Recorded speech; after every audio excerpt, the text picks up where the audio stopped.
अगली बड़ी खबर यूक्रेनी ST-68UM रडार को तबाह करने को लेकर आई, जहां रूस ने क्रूज मिसाइल से रडार पर वार किया। रशियन एरोस्पेस फोर्स की यह बड़ी कामयाबी। केरसो में यूक्रेन पोजीशंस पर अटैक को लेकर भी खबर आई, जहां रूसी हमले में यूक्रेनी पोस्ट पर धमाका हुआ है और यूक्रेनी गोला बारूद और हथियारों को नष्ट कर दिया गया।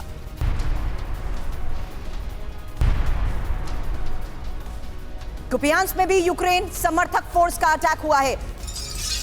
विंसी वुल्फ्स के फाइटर ने यह हमला किया है। रूसी पोजीशंस पर वार, यूक्रेनी वॉलंटियर्स ग्रुप है तो विंसी वुल्फ्स। कुपियांस्क में यूक्रेन ने बड़ा वार किया है। अगली बड़ी खबर, जहां MK19 ग्रेनेड लॉन्चर से हमला हुआ। इस हमले से रशियन माइंस में विस्फोट की तस्वीर देखिए।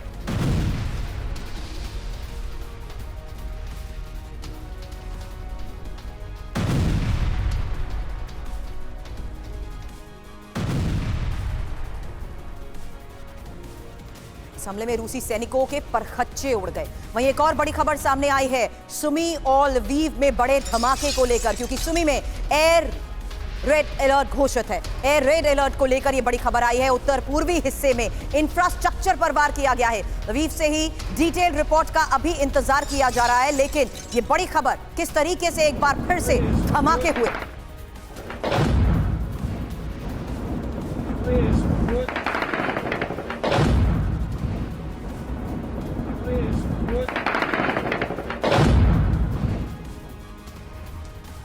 वहीं ओडेसा में भी रूस का बहुत बड़ा ड्रोन हमला। ओडेसा में रूस की ओर से 6 ड्रोन अटैक हुए हैं। ड्रोन से यूक्रेनी पोर्ट्स को टारगेट किया गया, यूक्रेनी सैन्य डिपो को टारगेट किया गया।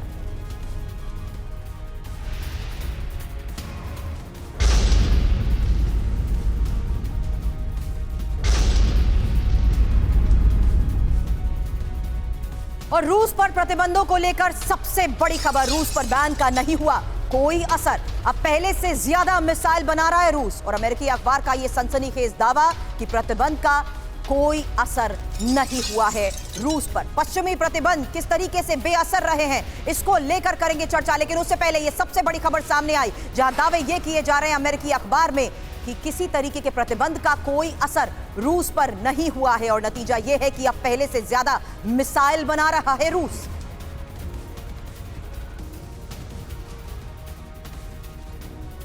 तो रूस की सैन्य क्षमता पर पश्चिमी प्रतिबंधों का कोई असर नहीं हुआ है, दावे के तहत कही जा रही है बड़ी बात, जहां प्रतिबंधों के बाद 6 महीने तक मिसाइल आउटपुट पर भी असर पड़ा है। हालांकि महत्वपूर्ण है समझना कि किस तरीके से 6 महीने बाद रूसी हथियार कंपनियों ने सब कुछ आसानी से मैनेज कर लिया है, और इस वक्त रूस में पहले से भी ज्यादा मिसाइल प्रोडक्शंस हो रही हैं। इसके लिए रूस ने अब स्मगलिंग नेटवर्क का भी सहारा ले लिया है। रूस को आर्मेनिया और तुर्की से गुपचुप मदद मिलने की भी खबरें आ रही हैं, और जिस तरीके से पश्चिमी रिपोर्ट्स में ये बड़े दावे किए जा रहे हैं। क्विक रिएक्शन दीपक सर, मैं इस पर आपका चाहूंगी, क्योंकि ये बात तो साफ तौर पर कही जाती थी कि प्रतिबंध का कहीं ना कहीं रूस पर असर हो रहा है, लेकिन आप खुद ही दावे कर रहे हैं कि ऐसा कुछ संभव नहीं हो पाया है। आपने बिल्कुल सही फरमाया मैम, ये अब वॉर इकोनॉमी बन रही है। यूनाइटेड स्टेट्स में तो हमेशा से रही है, कहीं ना कहीं जंग चाहिए, नहीं तो हथियार हम किसको बेचेंगे। रूस में भी अब जो उनकी सिविलियन प्रोडक्शन थी वो डिफेंस की तरफ जा रही है, और इकोनॉमी इज बूमिंग मैम। मेरे बहुत से मित्र हैं वहां पर, मैंने सर्व किया है फॉर्मर सोवियत स्पेस में, मैं जानता हूँ। एक चीज मैम, 2 चीजें बहुत जल्दी आपको बता देता हूँ। अभी ईस्टर्न इकोनॉमिक फोरम हुआ है व्लादिवोस्टॉक में। व्लादिवोस्टॉक का मतलब होता है विक्ट्री ओवर द ईस्ट, और उसमें पुतिन ने कहा था मैं तो बातचीत करने को तैयार हूं, लेकिन जेलेंस्की साहब को बोलो जो प्रतिबंध लगाया हुआ है उन्होंने बातचीत पर, और अपने ऊपर भी जेलेंस्की ने खुद अपने ऊपर प्रतिबंध लगाया कि रूस से बात नहीं करेंगे। और दूसरी चीज, हमला क्यों किया था मैम, याद रखना बहुत जरूरी है।